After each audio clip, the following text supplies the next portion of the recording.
Hello दोस्तों, मैं आपका दोस्त एंड होस्ट विवेकांत आप सभी का स्वागत करता हूं अपने चैनल पब्लिक रिएक्शन में। आज हम योगी जी को लाइव दिखाने वाले हैं, जो अभी वाराणसी से सीधे लाइव बात करेंगे। ज़्यादा देर ना करते हुए चलिए सुनते हैं।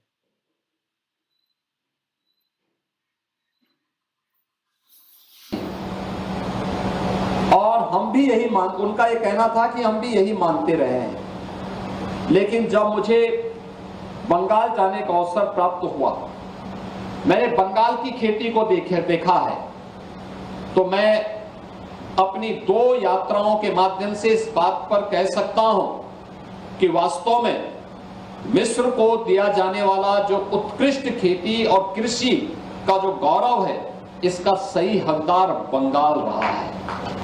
देखिए, यह 17वीं ईस्वी में यह एक फ्रांसाय वर्नियर एक ऑब्जर्वर इस बात का उल्लेख करता है, और 19वीं सदी में एक ब्रिटिश ऑब्जर्वर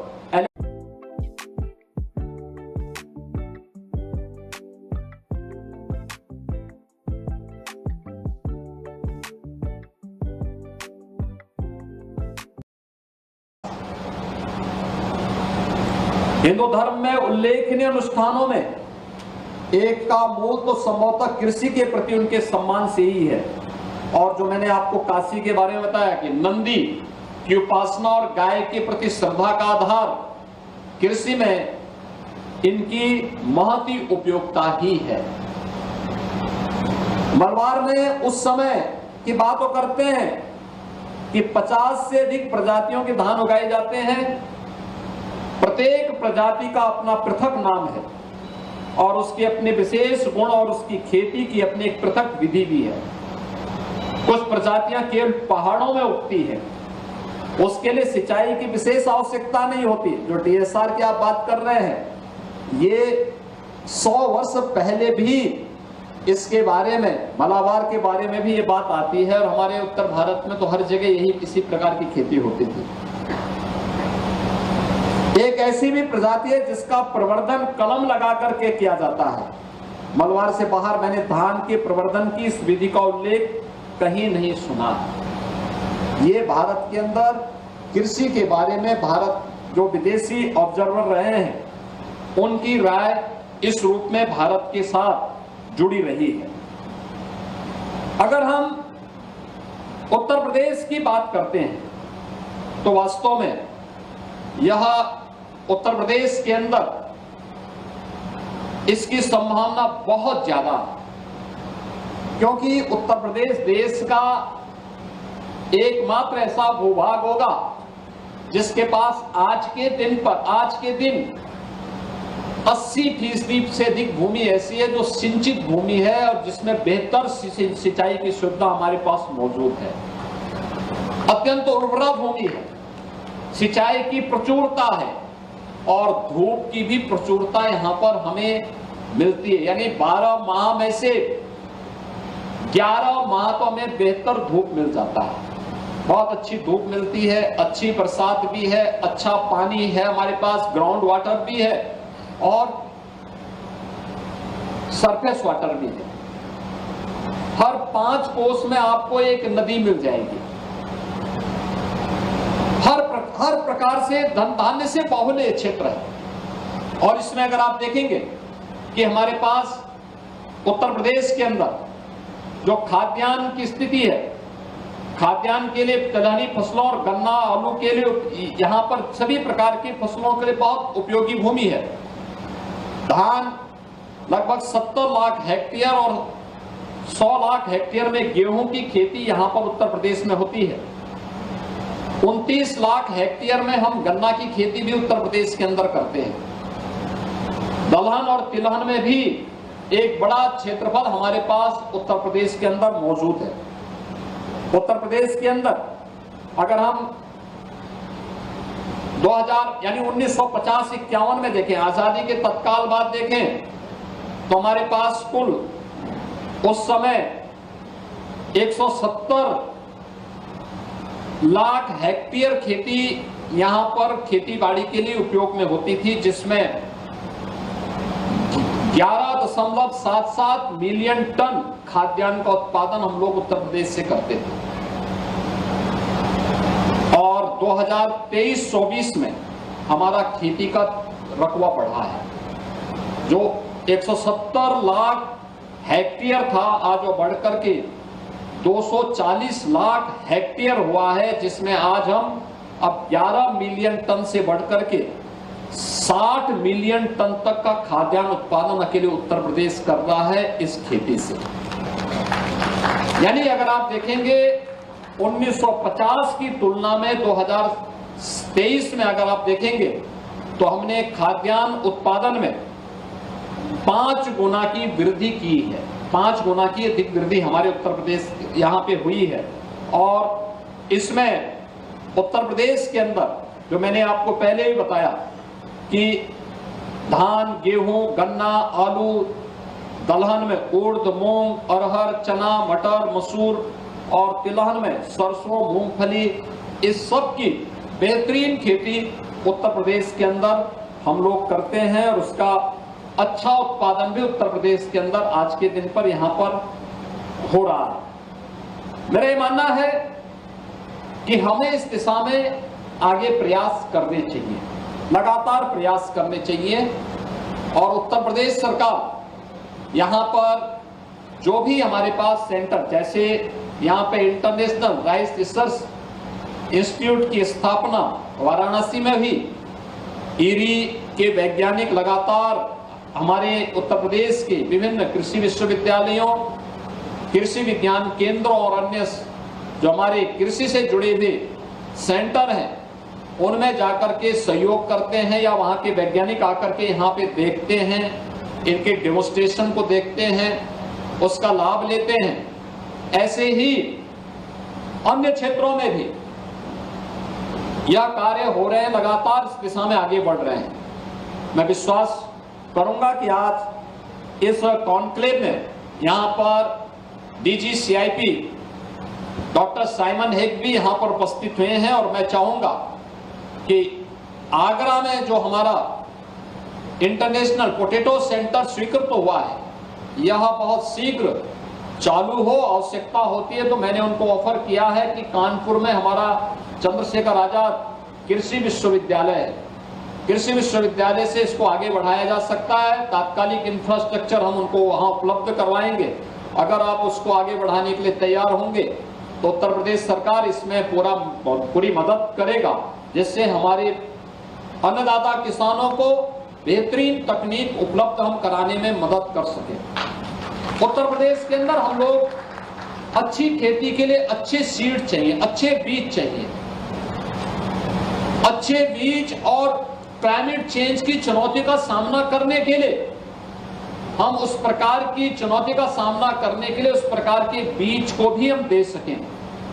हम लोग लखनऊ में पूर्व प्रधानमंत्री स्वर्गीय चौधरी चरण सिंह जी के नाम पर एक सीड पार्क की भी स्थापना लखनऊ में कर रहे हैं। 250 एकड़ क्षेत्रफल में हमारा यह कार्य लखनऊ में प्रारंभ होने जा रहा है और मैं चाहूंगा कि सभी मिलकर के एक साथ कार्य प्रारंभ कर देंगे। अगर अच्छा बीज हो, क्लाइमेट चेंज का मुकाबला करते हुए हम समय पर किसान को तकनीक दे सकें, समय पे बीज उपलब्ध करवा सकें, समय पर उन्हें सभी प्रकार की जानकारियां उपलब्ध करवा सकें, तो मेरा ये मानना है कि उत्तर प्रदेश आज जितना खाद्यान्न का उत्पादन कर रहा है, इससे भी 3 गुना अधिक उत्पादन करने की सामर्थ्य उत्तर प्रदेश की धरती रखती है।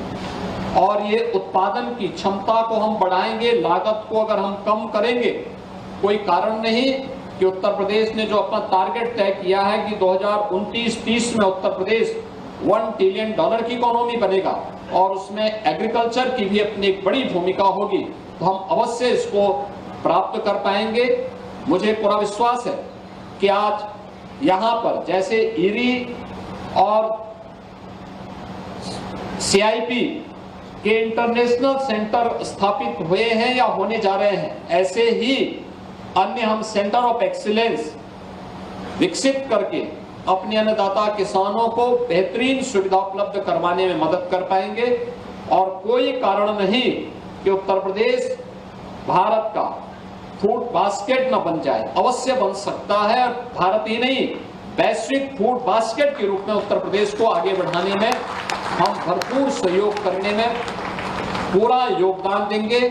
इन शब्दों के साथ मैं एक बार फिर से यहां पर आए हुए सभी अपने उन वैज्ञानिकों का जो विशेष रूप से क्लाइमेट चेंज की चुनौती, DSR जैसी पद्धति और अन्य एग्रीकल्चर के सामने आने वाली उन चुनौतियों का मुकाबला करने के साथ साथ हमें किस प्रकार की परिस्थितियों का सामना करते हुए कार्यक्रम आगे बढ़ाने हैं, इस पर चिंतन कर रहे हैं। और सौभाग्य इस बात का है कि प्रधानमंत्री जी ने भी भारत के कृषि वैज्ञानिकों को इस बारे में आग्रह किया कि अब तक आप अपनी ICR की लैब में या अपने विश्वविद्यालयों की लैब्स में अपना शोध करते थे, अब उस लैब टू लैंड के इस कार्यक्रम के साथ 27 मई से 12 जून तक हर कृषि वैज्ञानिक फील्ड में उतर करके उन्होंने इस दिशा में कार्य प्रारंभ किया था, किसानों के बीच संवाद किया था, उनके खेतों में जाकर के उनकी मेहनत के साथ अपने अनुसंधान को जोड़ने का काम किया था। तो लैब टू लैंड के इस कार्यक्रम के साथ हमारे सभी वैज्ञानिक जुड़ेंगे तो उसके बेहतरीन परिणाम आ पाएंगे। हमारा डेमोन्स्ट्रेशन का आधार अब हमारी लैब नहीं बल्कि एग्रीकल्चर की लैंड होगी और उस लैंड पर जाकर के हम डेमोन्स्ट्रेशन करके अन्नदाता किसान को अधिक से अधिक फैसिलिटेट कर पाएंगे। इस विश्वास के साथ मैं एक बार फिर से आप सभी कृषि वैज्ञानिकों का, हमारे जो इंटरनेशनल राइस रिसर्च इंस्टीट्यूट की DG doctor Yvonne Pinto, CIP के DG doctor Simon Heck, agriculture secretary Sri Lanka mister DP Wickremesinghe और हमारे वियतनाम और अन्य देशों से आए हुए हमारे जितने भी अतिथिगण हैं, वैज्ञानिक गण हैं, इन सब का हृदय से अभिनंदन करते हुए आप सभी का मैं आप इस काशी की धरती पर स्वागत करता हूं, अभिनंदन करता हूं। धन्यवाद। जय हिंद। 150वीं वर्षगांठ के अवसर पर आयोजित DSR दोबारा से शुरू होंगे। अभी जो योगी जी बोलने वाले हैं आप ध्यान से सुनना, हम दोबारा से प्रसारित कर रहे हैं। उत्तर प्रदेश सरकार में मंत्रिमंडल के मेरे सहयोगी, प्रदेश के कृषि मंत्री श्री सूर्य प्रताप शाही जी, प्रदेश सरकार में मंत्रिमंडल के मेरे अन्य सहयोगीगण श्री रविंद्र जायसवाल जी, दयाशंकर मिश्रा दयालु जी, राज्य मंत्री कृषि श्री बलदेव सिंह ओलख जी,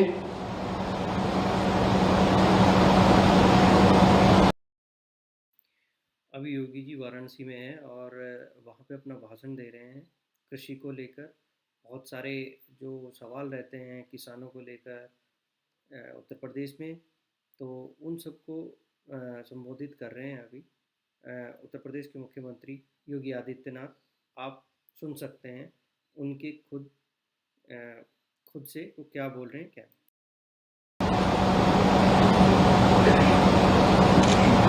ज्वाइंट सेक्रेटरी भारत सरकार श्री अजीत कुमार साहू जी,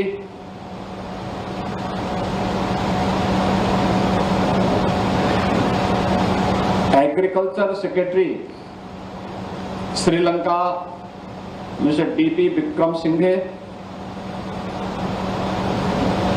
director ICAR doctor Sudhanshu Singh, doctor Virendra Kumar ji, आज के समारोह में उपस्थित वाराणसी के हमारे सभी माननीय जनप्रतिनिधिगण, ICAR, IRI के साथ ही देश और दुनिया के तमाम कृषि वैज्ञानिक गण और उपस्थित बहनों और भाइयों, मैं सबसे पहले इस 2 दिवसीय कॉन्क्लेव में आप सबकी उपस्थिति के लिए उत्तर प्रदेश सरकार की ओर से आप सभी का मैं हृदय से स्वागत करता हूं और अभिनंदन करता हूं। काशी भगवान विश्वनाथ की पावन नगरी है और भगवान विश्वनाथ का जो सबसे अभिन्न सहयोगी है वह वृषभ है, नंदी, जो भारत की उन्नत खेती की ओर हम सब का ध्यान आकर्षित करता है और इसीलिए उन्नत कृषि के प्रतीक नंदी के आराध्य भगवान विश्वनाथ के इस पावन धरा पर DSR जैसी तकनीक पर आयोजित इस कॉन्क्लेव और कृषि विभाग की 150वीं वर्षगांठ के इस कार्यक्रम में मैं आज के समारोह में विशेष रूप से उपस्थित DG ईरी और DG CIP doctor Yvonne Pinto, doctor Simon Heck और अन्य आप सभी कृषि वैज्ञानिकों का, विभिन्न देशों की कृषि विभाग के अधिकारियों का हृदय से स्वागत और अभिनंदन करता हूं।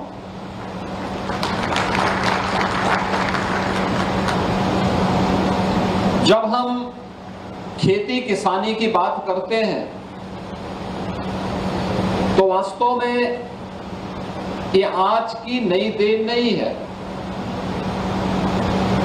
हमें इस बात को याद रखना होगा, भारत के उपनिषद हजारों वर्षों की भारत की ऋषि परंपरा के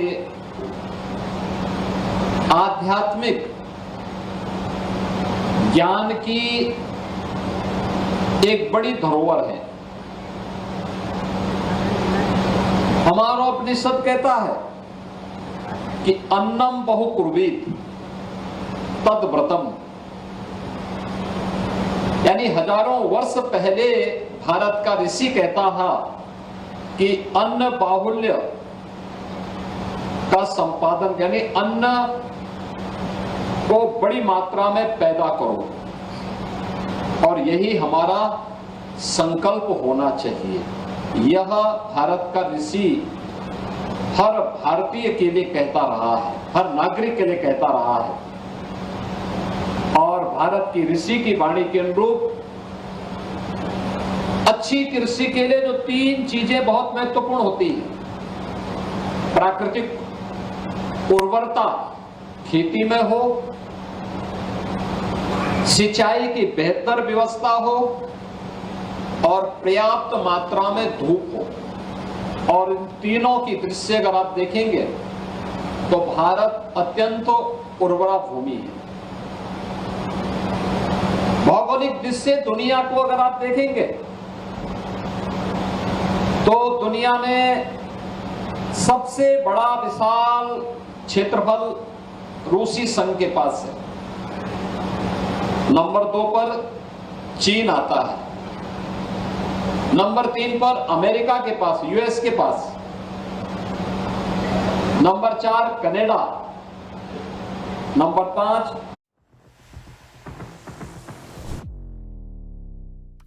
2 को 50 मैं दिया 100 और नंबर 7 भारत।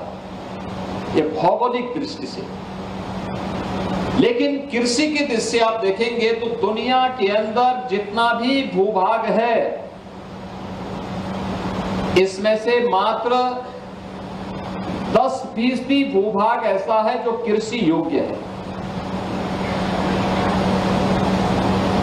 लेकिन दुनिया के अंदर सबसे अधिक भौगोलिक क्षेत्रफल में कृषि योग्य उर्वरा भूमि किसी के पास है, वह भारत के पास है। अकेले भारत के पास 17 करोड़ हेक्टेयर लैंड कृषि योग्य है और यूएस क्षेत्रफल में भारत से कई गुना बड़ा, लेकिन उसके पास भी लगभग कमोवेश यही क्षेत्रफल है। बाकी अन्य देश इससे काफी कम आते हैं। लेकिन जितना भी कृषि योग्य भूमि है दुनिया के अंदर, उसमें सिंचित भूमि की संख्या बहुत कम है लोगों के पास। अगर आप दुनिया के अंदर देखेंगे तो भारत दुनिया का एक ऐसा देश है जिसके पास 60% भूमि ऐसी है जिसके पास सिंचाई की बेहतरीन व्यवस्था है, सिंचाई की सुविधा जहां पर मौजूद है। दुनिया के अंदर बहुत सारे देशों में अगर आप जाएंगे कृषि योग्य भूमि है लेकिन उनके पास सिंचाई की सुविधा नहीं है, उतनी अच्छी नहीं है।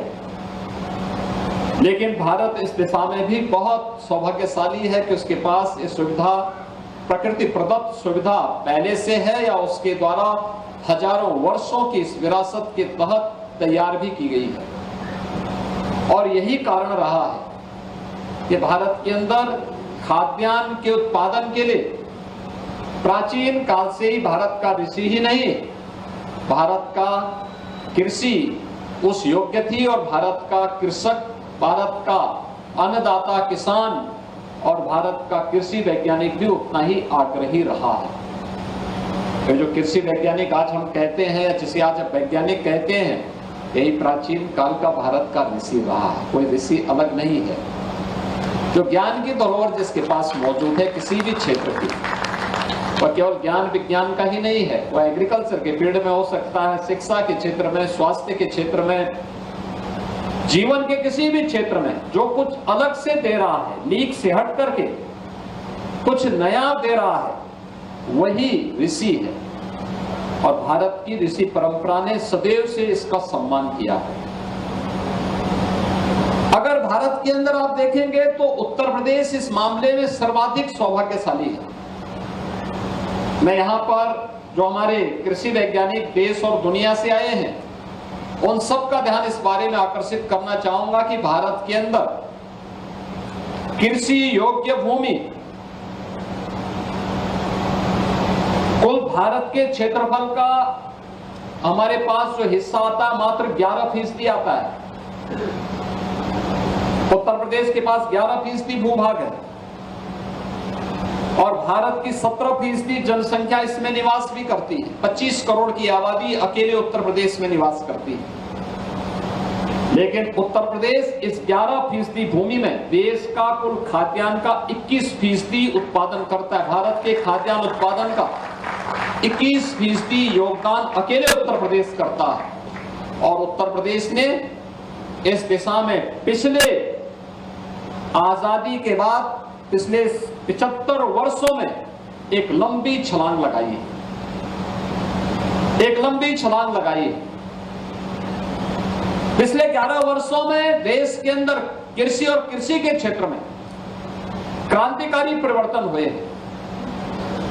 क्रांतिकारी परिवर्तन इस दिशा में हुए हैं कि पहली बार हमारा ऋषि ये भी कहता रहा है, माता भूमि पुत्रोहम पृथिव्या, यानी ये धरती हमारी माता है, हम सब इसके पुत्र हैं।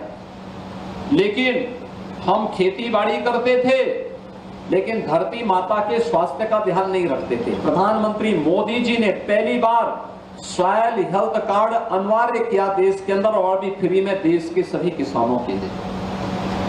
भारत के अंदर किसानों को कृषि बीमा के साथ जोड़ा। भारत के किसानों को प्रधानमंत्री कृषि सिंचाई की योजना के साथ जोड़ा। भारत के अंदर लागत का 1.5 गुना एमएसपी अन्नदाता किसानों को देने की गारंटी प्रधानमंत्री मोदी जी ने दी। भारत के अंदर पहली बार भारत के 10 करोड़ किसानों को हर वर्ष प्रधानमंत्री किसान सम्मान निधि का लाभ भी प्राप्त होता है। यह अकेले भारत होगा जो अपने अन्नदाता किसानों को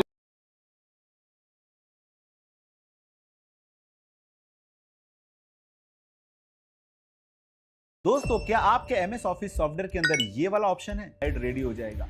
वर्ड के अंदर कुछ भी टाइप करने की जरूरत नहीं है, सिर्फ एक कमांड देना है, ऐड रेडी हो जाएगा। वर्ड के अंदर कुछ भी टाइप करने की जरूरत नहीं है, सिर्फ एक कमांड देना है, ये खुद ब खुद किसी भी टॉपिक पे ड्राफ्ट रेडी कर देगा, उसकी समरी रिपोर्ट रेडी कर देगा। इवन एक्सेल के अंदर पिवट टेबल बनाना हो, ये बना के दे देगा। और एक दो नहीं, 1 मिनट के अंदर 34 रिपोर्ट्स बनाना हो, ये आपको मिनटों में वो रिपोर्ट्स बना के देगा। मेरे लाखों स्टूडेंट इस टूल का यूज करके अपनी जिंदगी आसान कर रहे हैं, अपनी सैलरी में ग्रोथ कर रहे हैं। इतना ही नहीं, फ्रीलांसिंग जैसे प्रोजेक्ट्स ले रहे हैं, दुबई, ऑस्ट्रेलिया, अमेरिका, यूके, यहाँ के प्रोजेक्ट्स ले रहे हैं। डॉलर अभी टेक्निकल एरर की वजह से थोड़ी आवाज़ इधर उधर हो गई थी। तो अभी आप सुन रहे थे योगी आदित्यनाथ को। अब मिलेंगे नए लाइव के साथ, किसी नए नेता के साथ, कुछ नई बातों के साथ।